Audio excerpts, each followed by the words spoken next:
नाम वकास अहमद है और आज हम क्लास नंबर 4 करेंगे।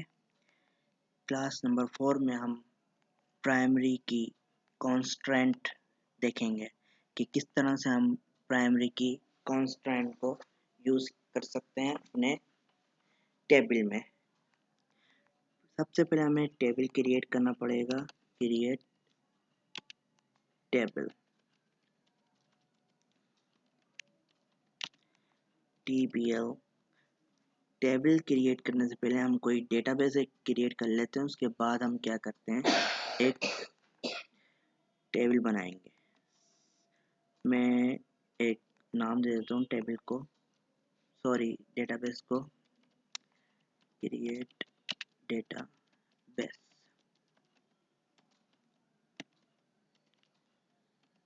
ठीक है, डेटाबेस का नाम मैं दे देता हूँ DB सैंपल।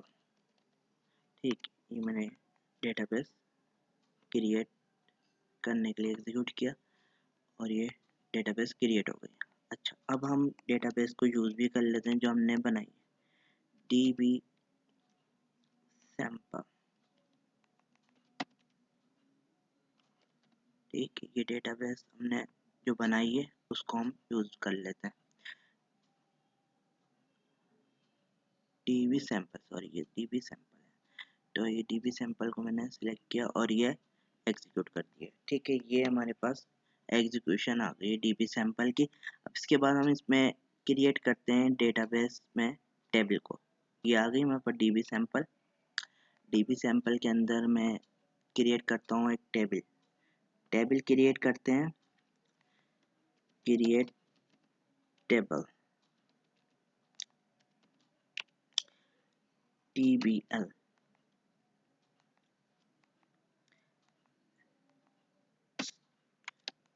स्टूडेंट।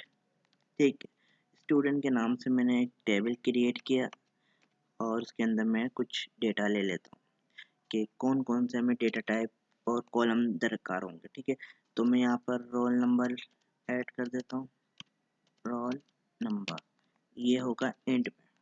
ठीक है, और अगर मुझे नेम लेना है तो मैं वो varchar में लूँगा, तो मैं इसको std नेम लिख देता हूँ। ठीक है, std नेम varchar। ठीक, ये मैं 500 दे देता हूँ। ठीक है, ये नेम आ गया। और अगर मुझे क्लास नेम लेना है या कुछ और भी हमें कॉलम ऐड करना है तो वो कॉलम हमें ऐसे ऐड कर सकते हैं। ठीक है, ये मैंने क्लास नेम ले लिया।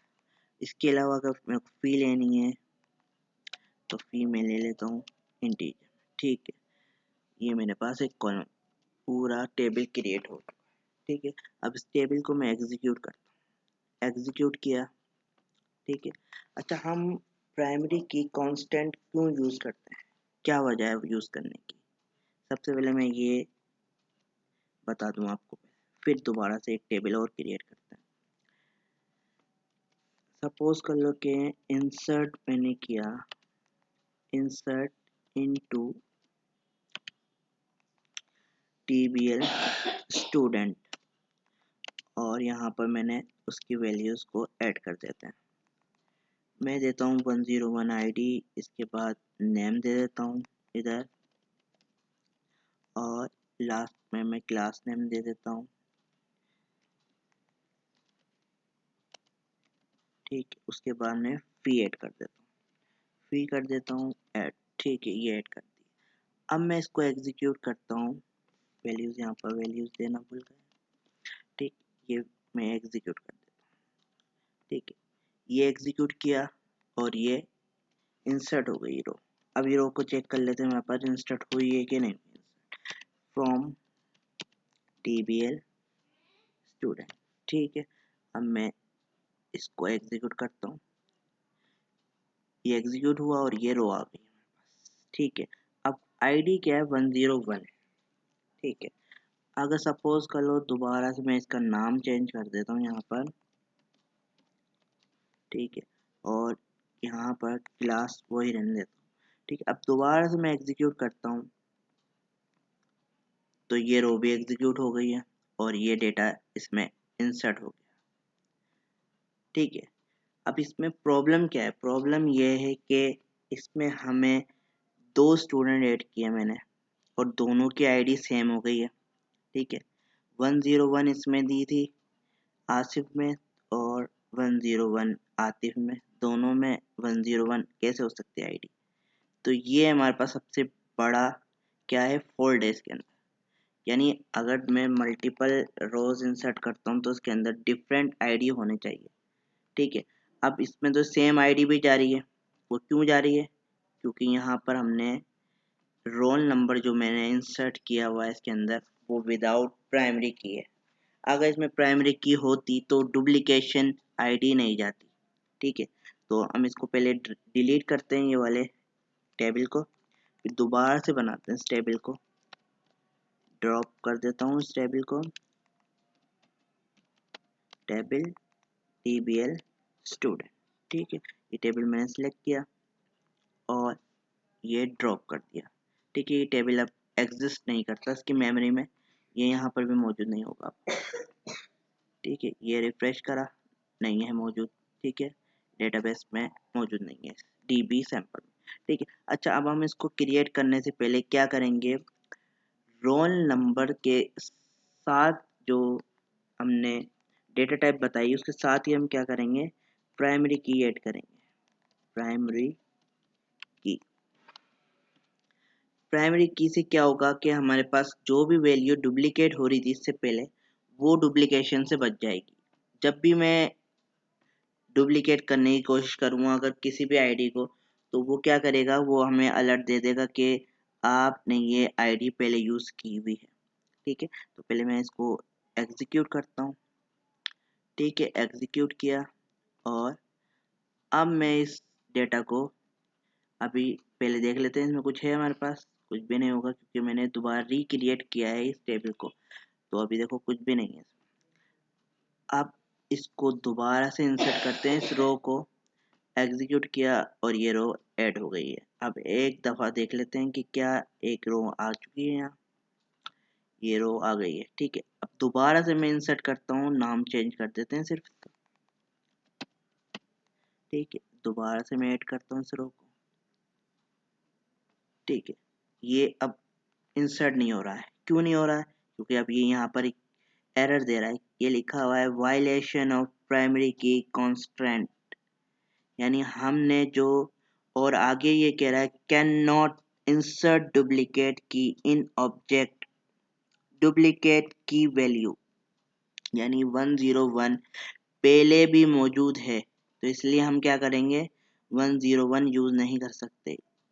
ठीक है, अब अगर मैं 102 ऐड करता हूँ इसमें तो ये जाकर सेव हो जाएगा। ठीक है, 101 इस वक्त इस्तेमाल में है इसलिए वो कभी भी मिलेगी नहीं मुझे वो वाली आईडी।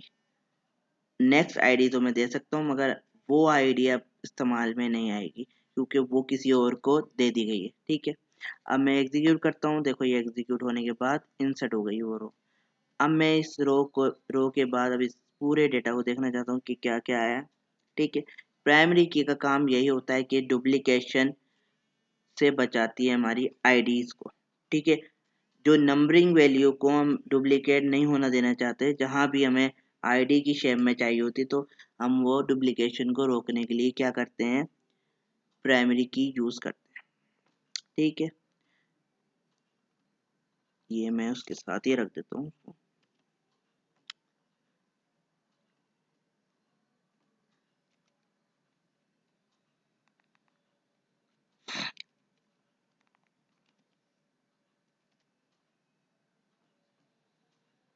ठीक है, ये हमारे पास हमारा आज का काम है। आपने इस काम की प्रैक्टिस करनी है और जो डिस्क्रिप्शन में मैं फाइल दूंगा उसको डाउनलोड करना है और डिस्क्रिप्शन में मैं एसक्यूएल सर्वर का लिंक भी दूंगा, तो वहां से एसक्यूएल सर्वर डाउनलोड करके, और मैंने एक वीडियो इंस्टॉलेशन के लिए भी दी है, इंस्टॉल कैसे करते हैं एसक्यूएल सर्वर को वो भी देखकर स्टेप बाय स्टेप फॉलो करते हुए एसक्यूएल सर्वर को भी इंस्टॉल कर लेना। ठीक है, ये फाइल मैं आपको डिस्क्रिप्शन में दे दूंगा, डिस्क्रिप्शन में लिंक मैं दे दूंगा। ठीक है, इसको फाइल को मैं सेव कर लेता हूँ।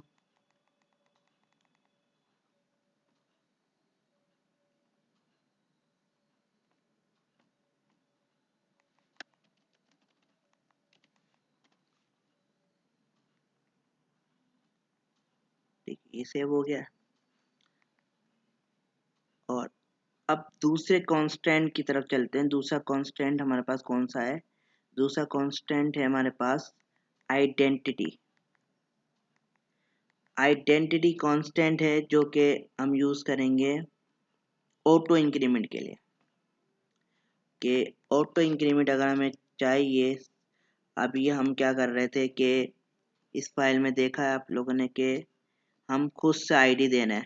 ठीक है, आईडी हमें खुद से देनी पड़ रही है, तो जब जाके इंसर्ट हो रहा है डेटा। ठीक है, अगर हम ये चाहें कि इंसर्ट हो आईडी पर हमसे ना ले वो आईडी, ऑटोमेटिकली वो आईडी ऐड होती चली जाए, तो ये कांस्टेंट भी हम कांस्टेंट है हमारे पास आइडेंटिटी। ठीक है, आइडेंटिटी हमारे पास सेकंड कांस्टेंट है। वो हम किस तरह से लगा सकते हैं, उसके लिए हमें सबसे पहले क्या करना पड़ेगा, एक टेबल क्रिएट करना पड़ेगा। Create table. ठीक है, क्रिएट टेबल। अब टेबल का कोई नाम दे देते हैं, टीबीएल टेस्ट के नाम से मैं इस टेबल को नाम दे देता हूँ। ठीक है, टीबीएल टेस्ट हो गया नाम इसका। और ब्रैकेट बना लेते हैं। ब्रैकेट में अब अगर हमें कोई आईडी देनी है, सपोज कर लो आईडी मैंने दी और इंट हो गई आईडी। और प्राइमरी की आप पढ़ चुके हैं, प्राइमरी की कैसे होगी ये मैं ऐड कर देता हूँ। ठीक है, उसके बाद मैं कॉमा देता हूँ। अगर कोई नाम देना है तो आपको ऐड करना है तो यहाँ पर नाम भी दे सकते हैं। मैं नाम दे देता हूँ, कोई भी ऐसे ही ले लेते हैं नाम, वर्ड4। ठीक है, और ये मैं कुछ एग्जाम्पल डेटा ऐड कर दिया मैंने। ठीक है, इसके बाद ठीक है, बीस ये दो ही हम रखते हैं। अच्छा, अब मुझे इस आईडी को एग्जीक्यूट बार बार करना पड़ेगा अगर इसको मैं क्रिएट करता हूँ। ठीक है, अगर मैं ये चाहता हूँ कि आईडी बार बार देने ना पड़े और मुझे बस यहाँ पर मैं आईडी का एक फॉर्मेट बता दूँ और ऑटोमेटिकली आईडी चलती जाए। ठीक है, तो हमारे पास यहाँ पर आइडेंटिटी का कीवर्ड ऐड करेंगे यहाँ पर। ठीक है, आइडेंटिटी का कीवर्ड ऐड करा। अगर हम बगैर उसको बताए हुए आइडेंटिटी अगर लिखते हैं तो वो ऑटोमेटिकली 1 से स्टार्ट करेगा। और अगर मैं हम कोई पैटर्न अगर बताएंगे, सपोज कर लो कि 101 में से स्टार्ट हो पैटर्न और 1 का इंक्रीमेंट होता चला जाए उसके अंदर। ठीक है, तो ये क्या करेगा कि 101 से स्टार्ट होगा और उसके बाद 1 का इंक्रीमेंट होता चलेगा, यानी 102 103 इस तरह से हमारे पास ये इंक्रीमेंट करती चली जाएगी। ठीक है, तो हम किस तरह अब इसको क्या करते हैं, इसको एग्जीक्यूट करते हैं इस टेबल को। ठीक है, ये मैंने एग्जीक्यूट किया और हम अब इसमें इंसर्ट करते हैं डेटा।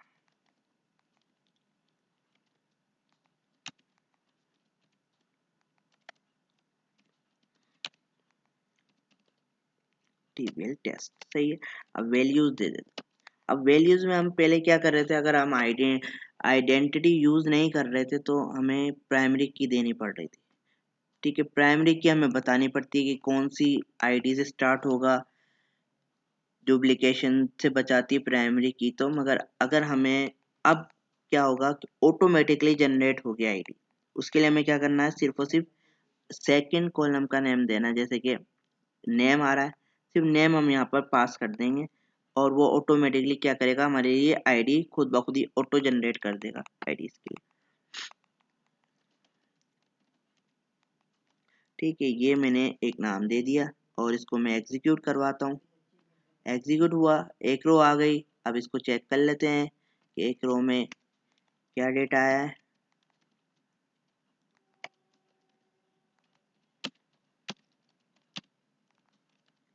ठीक है, ये मैंने एग्जीक्यूट करवा देता हूँ इसको।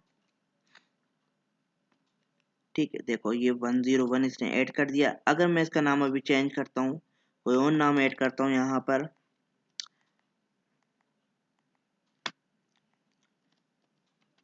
ठीक है, जॉन न्यू ऐड हो रहा है ये रिकॉर्ड। तो ये मैंने एग्जीक्यूट किया, देखो एक और ऐड हो गया रिकॉर्ड।